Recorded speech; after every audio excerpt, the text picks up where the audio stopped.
Hi, this is Angela Skurtu, and you can find me at www.therapistintstlouis.com.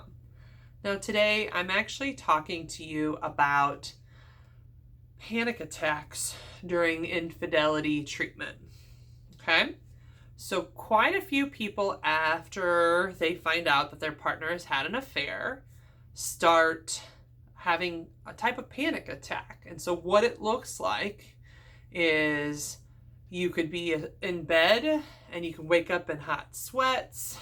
The behaviors you'll see around it look like manic investigation. So, where you are going into private investigator mode and you are just looking for as much information as possible and nothing is fixing it, but you're still in kind of a manic, like, I have to find every piece of information that I can.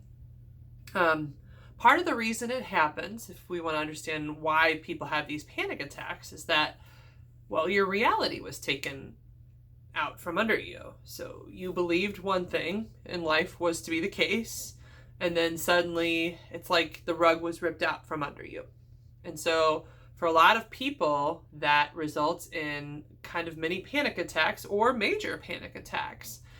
And some of the challenge with these is that in these manic investigation places, sometimes you're trying to talk to your partner and get as many questions answered as possible, but because of how manic and panicky it looks, your partner, initially they might be comfortable with these conversations. I've heard partners say, this is what I have to do because of what I did, like the ones who are kind of respectful about it.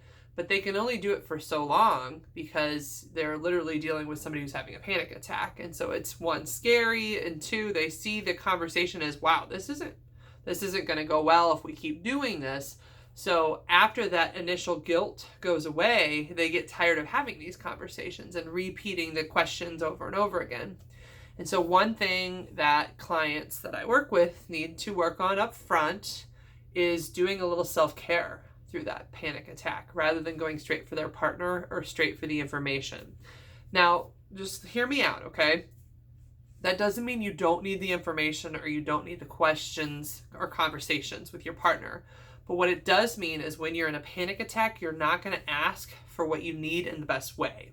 You're not going to be your best self. You look crazy to your partner, and you feel crazy in it too, to be fair. And so what actually needs to happen when you're having one of these panic attacks is you need to take care of yourself, do something to calm that stress, do something to give yourself love back. And so that could involve talking to a friend who's going to sit there and talk you off the ledge and tell you, hey, I love you. You have every right to be scared right now. I can see why this is difficult. You want people who aren't going to rev you up. So nobody who's like, oh, you have every right, what an asshole. You don't want somebody like that, but you want somebody who's like, wow, I can tell you're going through a lot, and that is really rough.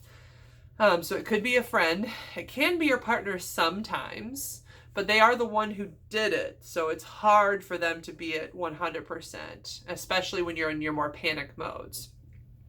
Other things that can help are doing yoga, going on different exercises for yourself, whether it's a walk or a run, or one day going to the gym. Right now I'm doing this video during the COVID pandemic, so it's like, we'll see, but one day when the gym is available, it could be that. It can be writing a letter to yourself, doing something to get those thoughts out of your head and put them on paper.